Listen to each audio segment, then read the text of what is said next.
श्री विष्णु पुराण चतुर्थ अंश 13वां अध्याय। सतवत की संतति का वर्णन और स्यमंतक मणि की कथा। श्री पराशर बोले, सतवत के भजन, भजमान, दिव्य, अंधक, देवाव्रत, महाभोज और विष्णु नामक पुत्र हुए। भजमान के निमि, कृकर्ण के विष्णु तथा इनके 3 सौतेले भाई शतजित, सहस्त्रजित और अयुतजित, ये 6 पुत्र हुए। देवाव्रत के प्रभु नामक पुत्र हुआ। इन दोनों पिता पुत्रों के विषय में ये श्लोक प्रसिद्ध है। जैसा हमने दूर से सुना था वैसा ही पास जाकर भी देखा। वास्तव में प्रभु मनुष्यों में श्रेष्ठ है और देवाव्रत तो देवताओं के समान है। प्रभु और देवाव्रत के उपदेश किए हुए मार्ग का अवलंबन करने से क्रमश 6074 मनुष्यों ने अमर पद प्राप्त किया था। महाभोज बड़ा धर्मात्मा था। उसकी संतान में भोजवंशी तथा मितिकावरपुर निवासी मार्तिकावर नृपतिगण हुए। विष्णु के 2 पुत्र सुमित्र और युधाजित हुए। उनमें से सुमित्र के अनमित्र, अनमित्र के निघ्न तथा निघ्न से प्रसेन और सत्राजित का जन्म हुआ।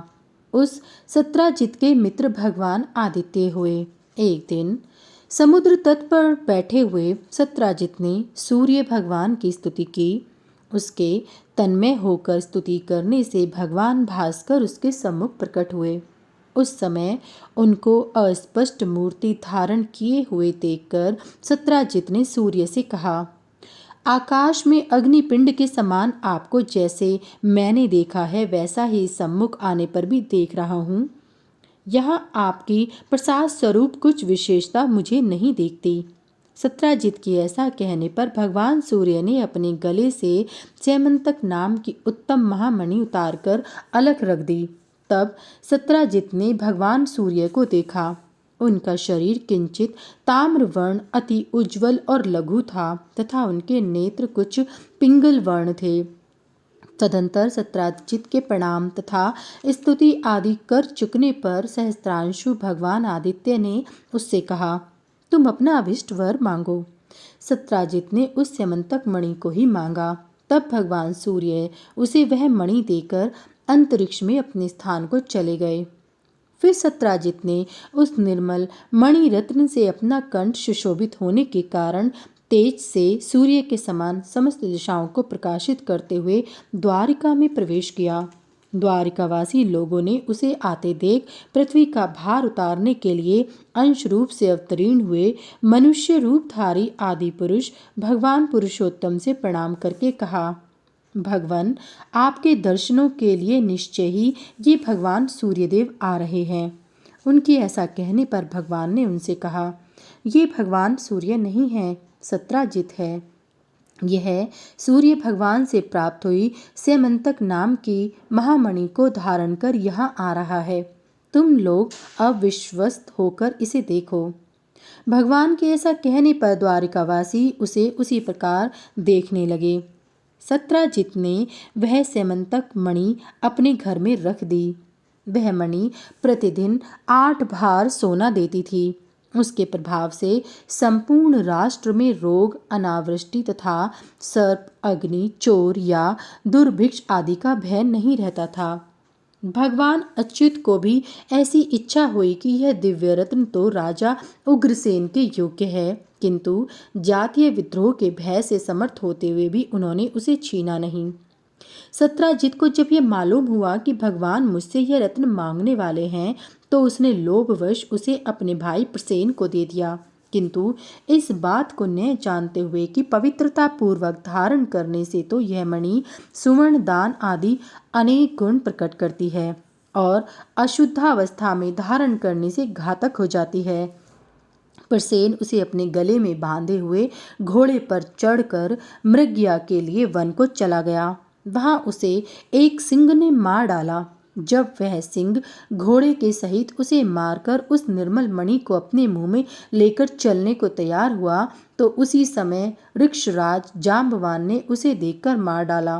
तदंतर उस निर्मल मणि रत्न को लेकर जाम्बवान अपनी गुफा में आया और उसे सुकुमार नामक अपने बालक के लिए खिलौना बना दिया।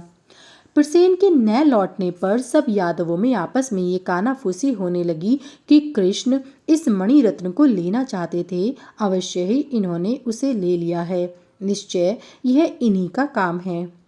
इस लोकापवाद का पता लगाने पर संपूर्ण यादव सेना के सहित भगवान ने प्रसेन के घोड़े के चरण चिन्हों का अनुसरण किया और आगे जाकर देखा कि प्रसेन को घोड़े सहित सिंह ने मार डाला है। फिर सब लोगों के बीच सिंह के चरण चिन्ह देख लिए जाने से अपनी सफाई हो जाने पर भी भगवान ने उन चिन्हों का अनुसरण किया और थोड़ी ही दूरी पर ऋक्षराज द्वारा मारे हुए सिंह को देखा। किंतु उस रत्न के महत्व के कारण उन्होंने जाम्बवान के पद चिन्हों का भी अनुसरण किया और संपूर्ण यादव सेना को पर्वत के तट पर छोड़कर ऋक्षराज के चरणों का अनुसरण करते हुए स्वयं उनकी गुफा में घुस गए। भीतर जाने पर भगवान ने सुकुमार को बहलाती हुई धात्री की यह वाणी सुनी। सिंह ने प्रसेन को मारा और सिंह को जाम्बवान ने। हे सुकुमार, तू रो मत, यह सैमंतक मणि तेरी ही है। यह सुनने से सैमंतक का पता लगने पर भगवान ने भीतर जाकर देखा कि सुकुमार के लिए खिलौना बनी हुई सैमंतक मणि धात्री के हाथ पर अपने तेज से दैदीप्यमान हो रही है। सैमंतक मणि की ओर अभिलाषापूर्ण दृष्टि से देखते हुए एक विलक्षण पुरुष को वहां आया देख धात्री त्राही त्राही करके चिल्लाने लगी। उसकी आर्त वाणी को सुनकर जाम्बवान क्रोधपूर्ण हृदय से वहां आया। फिर परस्पर रोष बढ़ जाने से उन दोनों का 21 दिन तक घोर युद्ध हुआ। पर्वत के पास भगवान की प्रतीक्षा करने वाले यादव सैनिक 7-8 दिन तक उसे उनकी गुफा से बाहर आने की बाट देखते रहे। किंतु जब इतने दिनों तक वे उसमें से न निकले तो उन्होंने समझा कि अवश्य ही श्री मधुसूदन इस गुफा में मारे गए, नहीं तो जीवित रहने पर शत्रु के जीतने में उन्हें इतने दिन क्यों लगते। ऐसा निश्चय कर वे द्वारका में चले आए और वहां कह दिया कि श्री कृष्ण मारे गए। उनके बंधुओं ने यह सुनकर समयोचित संपूर्ण और्ध्वदैहिक कर्म कर दिए। इधर अति श्रद्धापूर्वक दिए हुए विशिष्ट पात्रों सहित इनके अन्न और जल से युद्ध करते समय श्री कृष्ण चंद्र के बल और प्राण की पुष्टि हो गई तथा अति महान पुरुष के द्वारा मर्दित होते हुए उनके अत्यंत निष्ठुर प्रहारों के आघात से पीड़ित शरीर वाले जाम्बवान का बल निराहार रहने से क्षीण हो गया। अंत में भगवान से पराजित होकर जाम्बवान ने उन्हें प्रणाम करके कहा, भगवान, आपको तो देवता, असुर, गंधर्व, राक्षस आदि कोई भी नहीं जीत सकते। फिर पृथ्वी तल पर रहने वाले अल्पवीर्य मनुष्य अथवा मनुष्यों के अव्ययभूत हम जैसे तिर्यक योनिगत जीवों की तो बात ही क्या है। अवश्य ही आप हमारे प्रभु श्री रामचंद्र जी के समान सकल लोक प्रतिपालक भगवान नारायण के ही अंश से प्रकट हुए हैं। जाम्बवान के ऐसा कहने पर भगवान ने पृथ्वी का भार उतारने के लिए अपने अवतार लेने का संपूर्ण वृतांत उससे कह दिया और उसे प्रीतिपूर्वक अपने हाथ से छूकर युद्ध के श्रम से रहित कर दिया। तदंतर जाम्बवान ने पुनः प्रणाम करके उन्हें प्रसन्न किया और घर पर आए हुए भगवान के लिए अर्घ स्वरूप अपनी जाम्बवती नाम की कन्या दे दी तथा उन्हें प्रणाम करके मणिरत्न सैमंतक भी दे दिया। भगवान अच्युत ने भी उस अति विनीत से लेने योग्य न होने पर भी अपने कलंक शोधन के लिए यह मणिरत्न ले लिया और जाम्बवहित के सहित द्वारका में आए। उस समय भगवान कृष्णचंद्र के आगमन से जिनके हर्ष का वेग अत्यंत बढ़ गया है, उन द्वारिका वासियों में से बहुत ढली हुई अवस्था वालों में भी उनके दर्शन के प्रभाव से तत्काल ही मानो नव यौवन का संचार हो गया। तब संपूर्ण यादवगण और उनकी स्त्रियां अहो भाग्य ऐसा कहकर उनका अभिवादन करने लगीं। भगवान ने भी जो बात जैसे जैसे हुई थी वह चौंकी त्यों यादव समाज में सुना दी और सत्राजित को सैमंतक मणि देकर मिथ्या कलंक से छुटकारा पा लिया। फिर जाम्बवती को अपने अंतपुर में पहुंचा दिया। सत्राजित भी यह सोचकर कि मैंने ही कृष्णचंद्र पर मिथ्या कलंक लगाया था, डरते डरते उन्हें पत्नी रूप से अपनी कन्या सत्यभामा विवाह दी। उस कन्या को अक्रूर, कृतवर्मा और शतधन्वा आदि यादवों ने पहले वरण किया था। अतः श्री कृष्णचंद्र के साथ उसे विवाह देने से उन्होंने अपना अपमान समझकर सत्राजित से वैर बांध लिया। तदंतर अक्रूर और कृतवर्मा आदि ने शतधन्वा से कहा, यह सत्राजित बड़ा ही दुष्ट है। देखो, इसने हमारे और आपके मांगने पर भी हम लोगों को कुछ भी न समझकर अपनी कन्या कृष्णचंद्र को दे दी है। अतः अब इसके जीवन का प्रयोजन ही क्या है? इसको मारकर आप स्यमंतक महामणि क्यों नहीं ले लेते हैं? पीछे यदि अच्युताप से किसी प्रकार का विरोध करेंगे तो हम लोग भी आपका साथ देंगे। उनके ऐसा कहने पर शतधन्वा ने कहा, बहुत अच्छा, ऐसा ही करेंगे।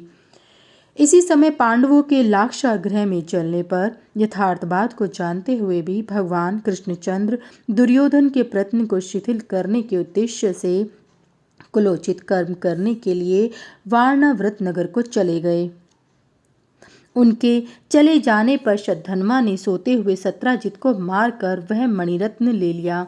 पिता के वध से क्रोधित हुई सत्यभामा तुरंत ही रथ पर चढ़कर वारणावृत नगर में पहुंची और भगवान कृष्ण से बोली, भगवान, पिताजी ने मुझे आपके कर कमलों में सौंप दिया। इस बात को सहन न कर सकने के कारण शतधन्वा ने मेरे पिताजी को मार दिया है और उस स्यमंतक नामक मणिरत्न को ले लिया, जिसके प्रकाश से संपूर्ण त्रिलोकी भी अंधकार शून्य हो जाएगी।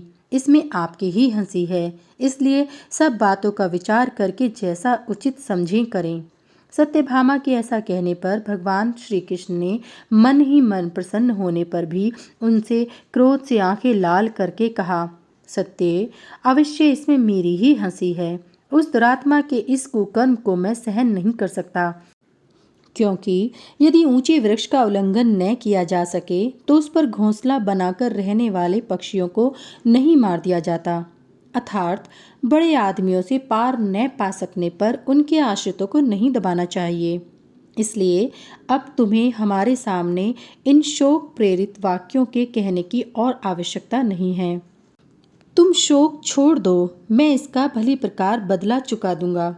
सत्यभामा से इस प्रकार कह भगवान वासुदेव ने द्वारिका में आकर श्री बलदेव जी से एकांत में कहा, वन में आखेट के लिए गए हुए प्रसेन को तो सिंह ने मार दिया था, अब शतधन्वा ने सत्राजित को भी मार दिया है।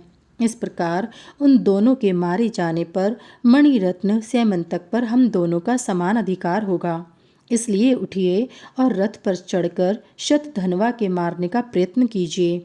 कृष्णचंद्र के ऐसा कहने पर बलदेव जी ने भी बहुत अच्छा कहकर उसे स्वीकार किया। कृष्ण और बलदेव को अपने वध के लिए उद्यत जान शतधन्वा ने कृतवर्मा के पास जाकर सहायता के लिए प्रार्थना की। तब कृतवर्मा ने इससे कहा, मैं बलदेव और वासुदेव से विरोध करने में समर्थ नहीं हूँ। उसके ऐसा कहने पर शतधन्वा ने अक्रूर से सहायता मांगी तो अक्रूर ने भी कहा, जो अपने पात प्रहार से त्रिलोकी को कंपायमान कर देते हैं, देव शत्रु असुरगण की स्त्रियों को वैधव्य दान देते हैं तथा अति प्रबल शत्रु सेना से भी जिनका चक्र अप्रतिहत रहता है, उन चक्रधारी भगवान वासुदेव से तथा जो अपने मदोन्मत्त नैनों की चितवन से सबका दमन करने वाले और भयंकर शत्रु समूह रूप हाथियों को खींचने के लिए अखंड महिमाशाली प्रचंड हल धारण करने वाले हैं, उन श्री हलधर से युद्ध करने में तो निखिल लोक वंदनीय देवगण भी कोई समर्थ नहीं है। फिर मेरी तो बात ही क्या है। इसलिए तुम दूसरे की शरण लो। अक्रूर के ऐसा कहने पर शतधन्वा ने कहा, अच्छा, यदि मेरी रक्षा करने में आप अपने को सर्वथा असमर्थ समझते हैं तो मैं आपको यह मणि देता हूँ, इसे लेकर इसी की रक्षा कीजिए। इस पर अक्रूर ने कहा, मैं इसे तभी ले सकता हूँ जबकि अंतकाल उपस्थित होने पर भी तुम किसी से भी यह बात न कहो। शतधन्वा ने कहा, ऐसा ही होगा। इस पर अक्रूर ने यह मणिरत्न अपने पास रख लिया। तदंतर शतधन्वा 100 योजन तक जाने वाली एक अत्यंत वेगवती घोड़ी पर चढ़कर भागा और शैव्य, सुग्रीव, मेघपुष्प तथा बलाहक नामक 4 घोड़ों वाले रथ पर चढ़कर बलदेव और वासुदेव ने भी उसका पीछा किया। 100 योजन मार्ग पार कर जाने पर पुनः आगे ले जाने से उस घोड़ी ने मिथिला देश के वन में प्राण छोड़ दिए। तब शतधनवा उसे छोड़कर पैदल ही भागा। उस समय श्री कृष्ण चंद्र ने बलभद्र जी से कहा, आप अभी रथ में ही रहिए, मैं इस पैदल दौड़ते हुए दुराचारी को पैदल जाकर ही मार डालता हूँ।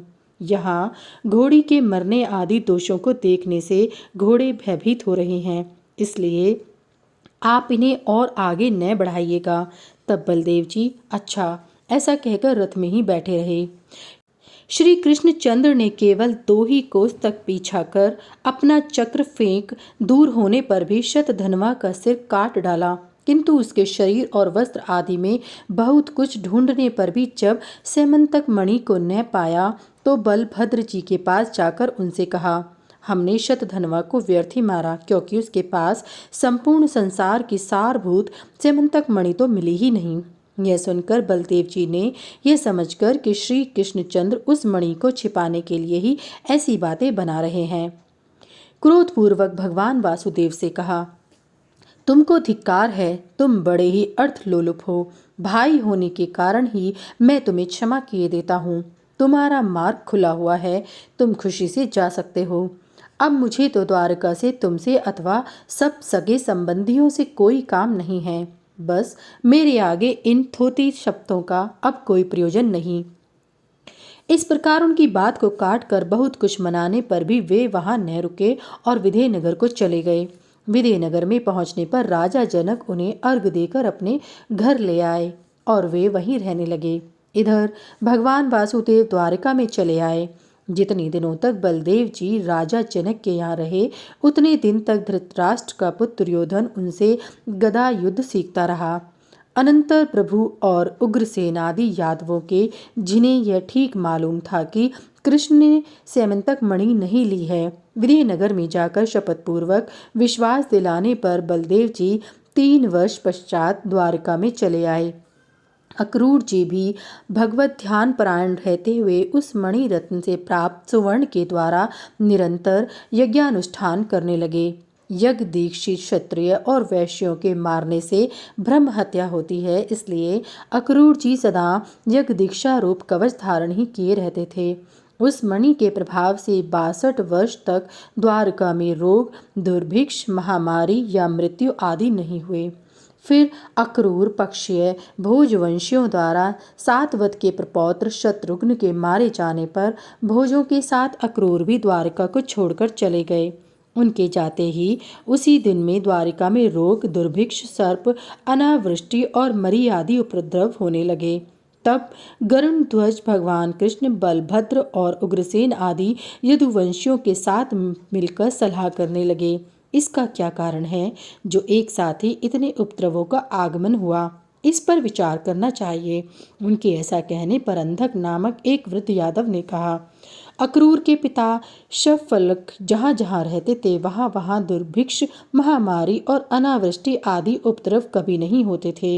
एक बार काशीराज के देश में अनावृष्टि हुई थी, तब शवफल को वहां ले जाते ही तत्काल वर्षा होने लगी। उस समय काशीराज की रानी के गर्भ में एक कन्या रत्न थी। वह कन्या प्रसूति काल के समाप्त होने पर भी गर्भ से बाहर न आई। इस प्रकार उस गर्भ को प्रसव हुए ही बिना 12 वर्ष बीत गए।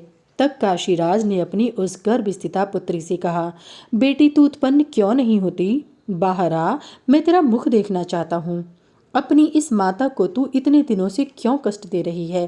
राजा के ऐसा कहने पर उसने गर्भ में रहते हुए कहा, पिताजी, यदि आप प्रतिदिन एक गौ ब्राह्मण को दान देंगे तो अगले 3 वर्ष बीतने पर मैं अवश्य गर्भ से बाहर आ जाऊंगी। इस बात को सुनकर राजा प्रतिदिन ब्राह्मण को एक गौ देने लगे। तब उतने समय 3 वर्ष बीतने पर वह उत्पन्न हुई। पिता ने उसका नाम गांधिनी रखा और उसे अपने उपकारक शवफल्क को घर आने पर अर्घ रूप से दे दिया। उसी से शवफल्क के द्वारा इन अक्रूर जी का जन्म हुआ। इनकी ऐसी गुणवान माता पिता से उत्पत्ति है, तो फिर उनके चले जाने से यहाँ दुर्भिक्ष और महामारी आदि उपद्रव क्यों न होंगे? अतः उनको यहाँ ले आना चाहिए। अति गुणवान के अपराध की अधिक जांच पड़ताल करना ठीक नहीं है। यादव व्रत अंधक के ऐसे वचन सुनकर कृष्ण, उग्रसेन और बलभद्र आदि यादव शवफल्क पुत्र अक्रूर के अपराध को भुलाकर उन्हें अभिदान देकर अपने नगर में ले आए। उनके वहां आते ही स्यमंतक मणि के प्रभाव से अनावृष्टि, महामारी, दुर्भिक्ष और सर्प भय आदि सभी उपद्रव शांत हो गए। तब श्री कृष्णचंद्र ने विचार किया, अक्रूर का जन्म गांधिनी से शवफल्क के द्वारा हुआ है। यह तो बहुत सामान्य कारण है, किंतु अनावृष्टि, दुर्भिक्ष, महामारी आदि उपद्रवों को शांत कर देने वाला इसका प्रभाव तो अति महान है। अवश्य ही इसके पास वह स्यमंतक नामक महामणि है, उसी का ऐसा प्रभाव सुना जाता है। इसे भी हम देखते हैं कि एक यज्ञ के पीछे दूसरा और दूसरे के पीछे तीसरा इस प्रकार निरंतर अखंड यज्ञानुष्ठान करता रहता है, और इसके पास यज्ञ के साधन, धन आदि भी बहुत कम है। इसलिए इसमें संदेह नहीं है कि इसके पास स्यमंतक मणि अवश्य है। ऐसा निश्चय कर किसी और प्रयोजन के उद्देश्य से उन्होंने संपूर्ण यादवों को अपने महल में एकत्रित किया। समस्त यदुवंशियों के वहां आकर बैठ जाने के बाद प्रथम प्रयोजन बताकर उसका उपसंहार होने पर प्रसंगांतर से अक्रूर के साथ परिहास करते हुए भगवान कृष्ण ने उनसे कहा, हे दानपते, जिस प्रकार शतधन्वा ने तुम्हें संपूर्ण संसार की सारभूत वह स्यमंतक नाम की महामणि सौंपी थी, वह हमें सब मालूम है। वह संपूर्ण राष्ट्र का उपकार करती हुई तुम्हारे पास है तो रहे। उसके प्रभाव का फल तो हम सभी भोगते हैं, किंतु ये बलभद्र जी हमारे ऊपर संदेह करते थे, इसलिए हमारी प्रसन्नता के लिए आप एक बार उसे दिखला दीजिए। भगवान वासुदेव के ऐसा कहकर चुप हो जाने पर रत्न साथी लिए रहने के कारण अक्रूर जी सोचने लगे, अब मुझे क्या करना चाहिए। यदि और किसी प्रकार कहता हूँ तो केवल वस्त्रों के ओट में टटोलने पर ये उसे देख ही लेंगे और इनसे अत्यंत विरोध करने में हमारा कुशल नहीं है। ऐसा सोचकर निखिल संसार के कारण स्वरूप श्री नारायण से अक्रूर जी बोले, भगवान शतधन्वा ने मुझे वह मणि सौंप दी थी। उसके मर जाने पर मैंने यह सोचते हुए बड़ी ही कठिनता से इसे इतने दिन अपने पास रखा है कि भगवान आज, कल या परसों इसे मांगेंगे। इसकी चौकसी के कलेश से संपूर्ण भोगों में अनासक्त चित्त होने के कारण मुझे सुख का लेश मात्र भी नहीं मिला। भगवान ये विचार करते कि यह संपूर्ण राष्ट्र के उपकारक इतने से भार को भी नहीं उठा सकता, इसलिए स्वयं अपने आप से कहा नहीं। अब लीजिए, आपकी वह स्यमंतक मणि यह रही, आपकी जिसे इच्छा हो उसे ही यह दे दीजिए। तब अक्रूर जी ने अपने कटी वस्त्र में छिपाई हुई एक छोटी सी सोने की पिटारी में स्थित वह स्यमंतक मणि प्रकट की और उस पिटारी से निकालकर यादव समाज में रख दी। उसे देखते ही वह संपूर्ण स्थान उसकी तीव्र कांति से दैदीप्यमान होने लगा। तब अक्रूर जी ने कहा, मुझे यह मणि शतधन्वा ने दी थी, यह जिसकी हो वह ले ले। उसको देखने पर सभी यादवों का विस्मय पूर्वक साधु साधु यह वचन सुना गया। उसे देखकर बलभद्र जी ने अच्युत के ही समान इस पर मेरा भी अधिकार है, इस प्रकार अपनी अधिक स्पृहा दिखलाई तथा यह मेरी ही पैतृक संपत्ति है। इस तरह सत्यभामा ने भी उसके लिए अपनी उत्कट अभिलाषा प्रकट की। बलभद्र और सत्यभामा को देखकर कृष्णचंद्र ने अपने को बैल और पहिए के बीच में पड़े हुए जीव के समान दोनों ओर से संकटग्रस्त देखा और समस्त यादवों के सामने वे अक्रूर जी से बोले, इस मणि रत्न को मैंने अपनी सफाई देने के लिए ही इन यादवों को दिखलाया था। इस मणि पर मेरा और बलभद्र जी का तो समान अधिकार है और सत्यभामा की यह पैतृक संपत्ति है और किसी का इस पर कोई अधिकार नहीं है। यह मणि सदा शुद्ध और ब्रह्मचर्य आदि गुण युक्त रहकर धारण करने से संपूर्ण राष्ट्र का हित करती है और अशुद्ध अवस्था में धारण करने से अपने आश्रयदाता को भी मार डालती है। मेरे 16,000 स्त्रियां हैं, इसलिए मैं इसके धारण करने में समर्थ नहीं हूँ। इसलिए सत्यभामा भी इसको कैसे धारण कर सकती है। आर्य बलभद्र को भी इसके कारण से मदिरा पान और आदि संपूर्ण भोगों को त्यागना पड़ेगा। इसलिए हे दानपते, ये यादवगण बलभद्र जी, मैं और सत्यभामा सब मिलकर आपसे प्रार्थना करते हैं कि इसे धारण करने में आप ही समर्थ हैं। आपके धारण करने से यह संपूर्ण राष्ट्र का हित करेगी, इसलिए संपूर्ण राष्ट्र के मंगल के लिए आप ही इसे पूर्ववत धारण कीजिए। इस विषय में आप और कुछ भी न कहें। भगवान के ऐसा कहने पर दानपत्य क्रूर ने आज्ञा कह वह महारत्न ले लिया। तब से अक्रूर जी सबके सामने उस अति दैदीप्यमान मणि को अपने गले में धारण कर सूर्य के समान किरण जाल से युक्त होकर विचरने लगे। भगवान के मिथ्या कलंक शोधन रूप इस प्रसंग का जो कोई स्मरण करेगा उसे कभी थोड़ा सा भी मिथ्या कलंक न लगेगा। उसकी समस्त इंद्रियां समर्थ रहेंगी तथा वह समस्त पापों से मुक्त हो जाएगा। इति श्री विष्णु पुराणे चतुर्थ अंशे त्रयोदशोऽध्याय समाप्त।